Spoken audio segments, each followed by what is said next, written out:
Yes, kananya mbifurize igicamunsi kiza, igicamunsi cy'umugisha, kuri twuma masaha yo ku igicamunsi cy'umugisha, kuri twuma masaha ya mu gitondo biraza guterwa n'ukuntu ingengabihe yawe ihagaze. Hano mu Rwanda turi ku gicamunsi cyo ku itariki zigera rwose kuri 11 z'ukwa kane 2025. Birumvikana tuba tugarutse mu cyitwa makuru, tuba tugarutse mu cyitwa imiripukwa. Murabizi hano by'umwihariko kuri Duniani Kote TV twibanda ku makuru aremereye cyane arebana n'umutekano, politiki na diplomasi abakomeje kugenda aturuka mu gihugu cy'u Burundi. Mu gihugu cy'u Burundi rwose nyamuna ibintu biba bikomeje kugenda biba ibindi. Tugiye kuba rero tubyinjiramo tubiva imuzi n'umuzingo, ariko muraza kunyemera rwose dukomoze no ku makumeshi byatandukanye by'umwihariko akomeje kugenda aturuka hirya no hino. Murabizi rwose kijyanye n'amakuru yose abakomeje kugenda acicikana, tuba tuhari rwose kugira ngo tubibavire imuzi n'umuzingo. Turaza gusimukira by'umwihariko ahantu henshi upfa gukora amakuru gusa arimo aravugwa rwose hano muri Afurika. Byose rwose muraza kuba mubigezweho neza cyane.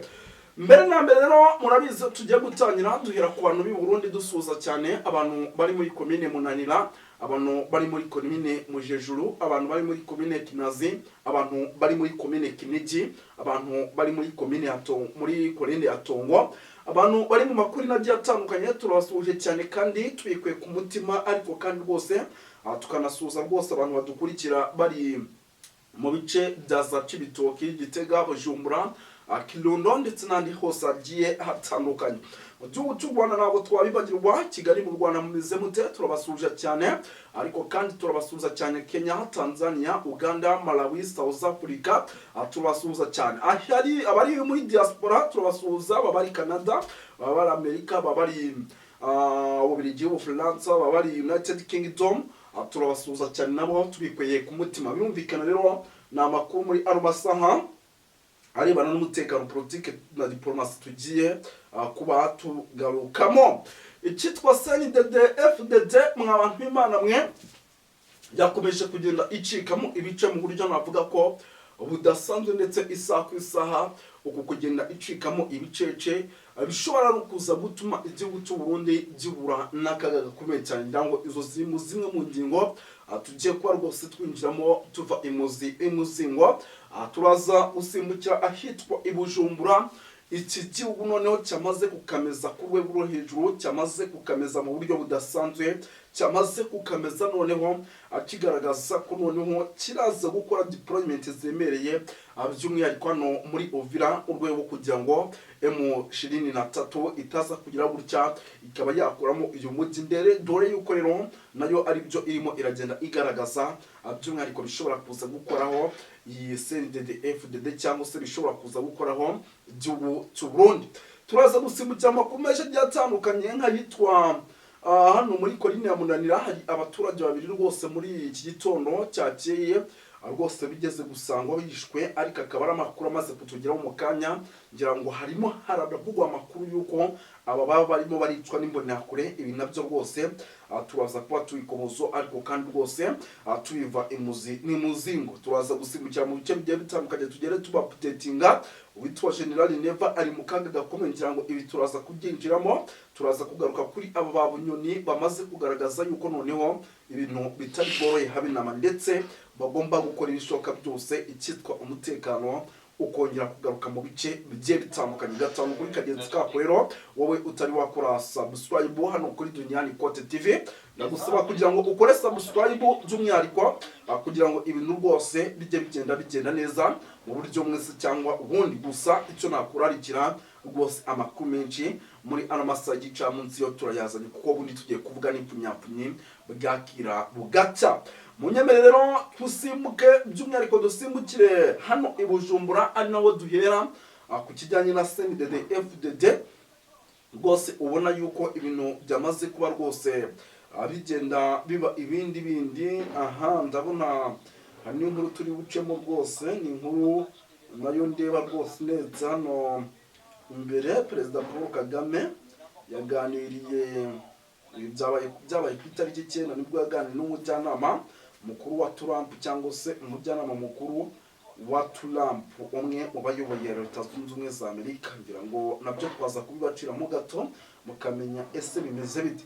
Ngira ngo reka tubanze duhere mu nkuru idasanzwe irimo ituka Bujumbura. Ni Bujumbura kugeza amaginga ya rwose ikomeje kugenda iba agateranzamba kanyina manzamba, kuko uko bwije nuko bukese ni FDD niko ikomeje kugenda ihura n'akaga gakomeye cyane karimo kuza kuba rwose. Bikara rero ngira ngo rwose nababwiye yuko rwose ari byinshi aha Bujumbura rwose bikomeje kugenda bitangazwa, ariko kandi binavugwa bigaragaza yuko isa ku isa rwose ibintu bishobora kuza kuba byahindura isura mu buryo umwe cyangwa ubundi.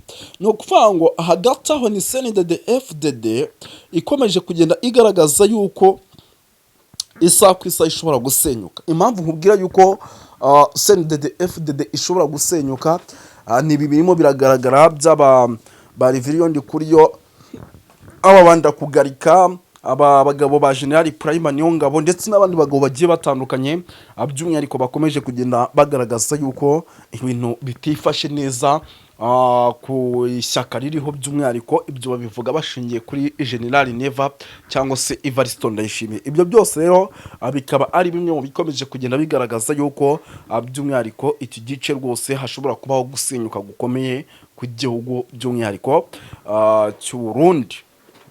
Burundi rwose, kuko ni FDD ikomeje kugenda igaragaza byinshi bigiye bitandukanye bigaragaza ko rwose umwiryano uri hagati kurogana gushaka kwicana kwa hato na hato abishobora kuza gutuma n'ubundi igihugu kijya habi, kandi ibi nibyo n'ubundi inshuro nyinshi bikunze gusenya igihugu muri rusange, nimba mukunze gukurikira byinshi bigenda bivugwa hano muri Afrika. Uretse kuba FDD rero iri gukora ibi byose, ni ukuvuga ngo bikuba mu gihe uwitwa General Neva nta muntu n'umwe arimo arizera, ndetse isaha ku isaha akaba akomeje kugenda agaragaza yuko uko kutizera uwo ari we wese bishobora kuza gutuma n'ubundi akomeza kuza kuba rwose agomeza kuyobora igihugu cy'u Burundi kandi neza. Byaba aba bari mu ishyaka rya FDD, aba banda kugarika, aba Reverend kuri aba ba Niyongabo, ba General, ntago rwose arimo arabizera. Ibi byose nibyo ni bimwe mu bikomeje kugenda bigaragaza yuko igihugu cy'u Burundi ibintu bitifashe neza, ahubwo arengaho akizera izikatanyama ndetse n'imbonera kure muri rusange. Birumvikana rero ibintu bikomeje gukara, ariko kandi rwose ari nako binakarata, ndetse ibintu bikomeje kuba bibi cyane by'umwihariko ku rwego rwo hejuru. Hari andi makuru rwose nanone akomeje kugenda angeraho yemeza yuko nubwo ibi byose bikomeje kuba, ndetse na kudeta irimo iratutuma mu gihugu cy'u Burundi, ndetse ikaba ari kudeta ishobora no guterwa na bamwe mu bantu by'umwihariko bari indani mu nzego za guverinoma. Birumvikana n'ubundi nababo muri FDD.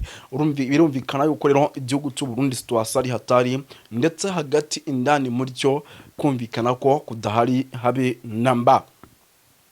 Reka dukomoze kuri no nkuru rero by'umwihariko mbere yo kugira ngo dusimbukire mu bindi bintu bigiye bitandukanye, kuko rwose amakuru menshi cyane arebana n'umutekano, politike na diplomasi.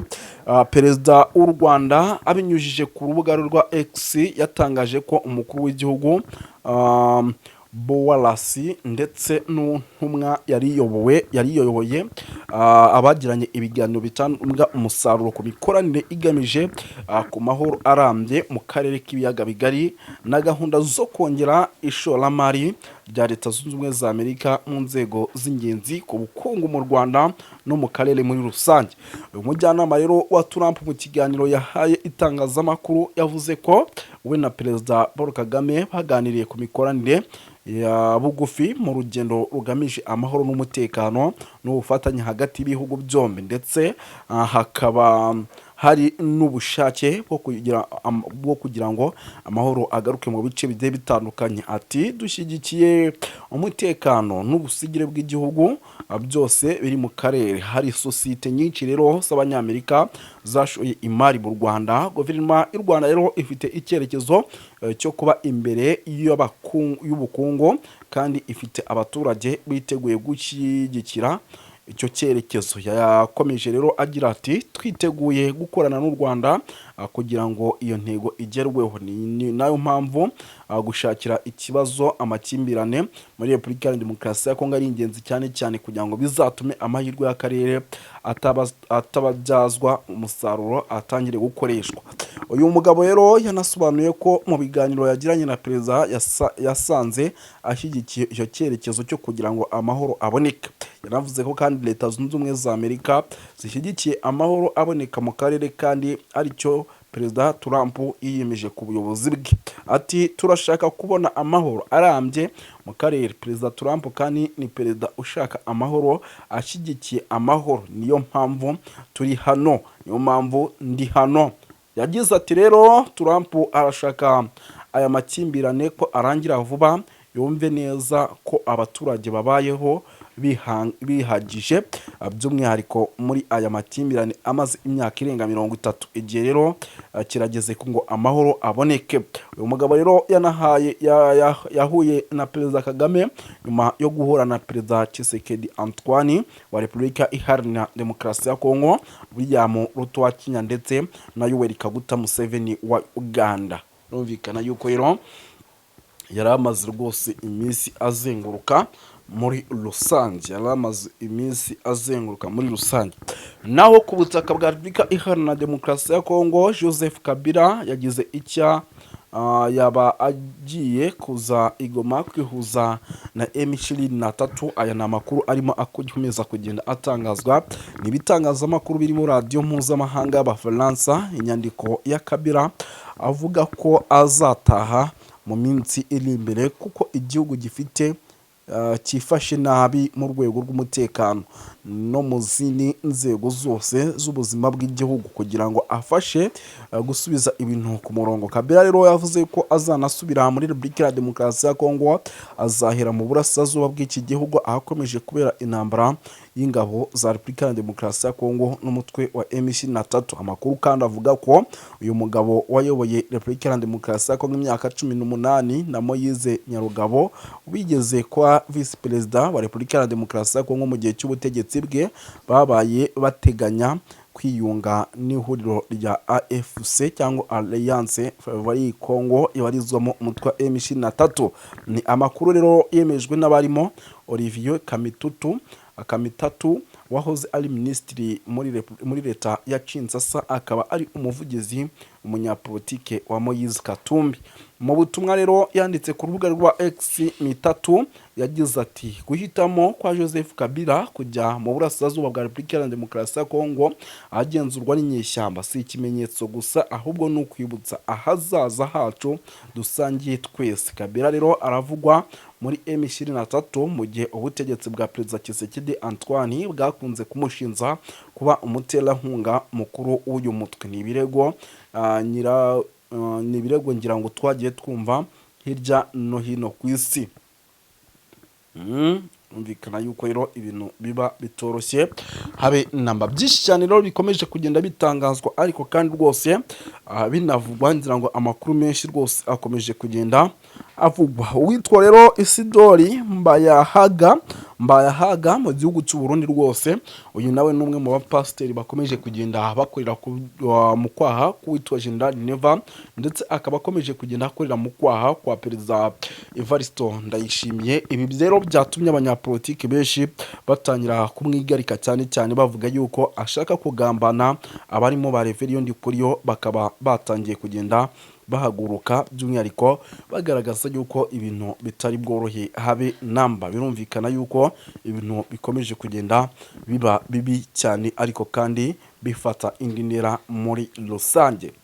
Yes, byinshi cyane rero bikomeje kugenda bitangazwa, usibye kuba rwose ibyo bikomeje kugenda bivugwa, hari n'andi makuru rwose akomeje kugenda yemeza ko ubu tuvugana by'umwihariko muri rusange ibintu bishobora kuza guhindura isura mu bice bya Gitega, kuko ni Gitega kugeza amagingo aya ikomeje kugenda igaragaza neza yuko ibintu uko amasaha akomeje kugenda yigira imbere birimo biragenda biba bibi cyane kubera ubutegetsi bw'uwitwa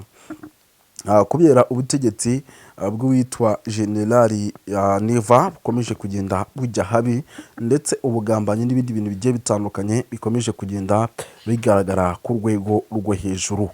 Birumvikana yuko rero situwasiyo ari hatari, ndetse ibintu bitoroshye habe na mba muri Gitega.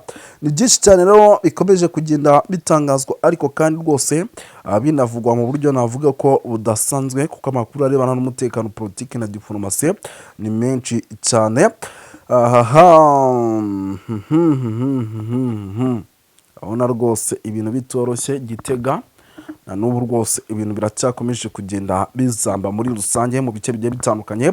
Hari amakorine rero agiye atandukanye, cyangwa se amakorine by'umwihariko arimo za Kinazi, za Kinigi na za Mujejuru, akomeje kugenda agaragaramo icyitwa umutekano muke, by'umwihariko isa n'isaha binavugwa yuko ibi bishobora gushyira mu kaga igihugu cy'u Burundi muri rusange. Ibi ni bimwe rwose bishobora kuza gushyira mu kaga igihugu cy'u Burundi. Reka rero ngende nanagana ku musozo, kuko amakuru yacu rwose nakagaruka, kuko no mu kanya rwose turaza kuba tubapudetinga.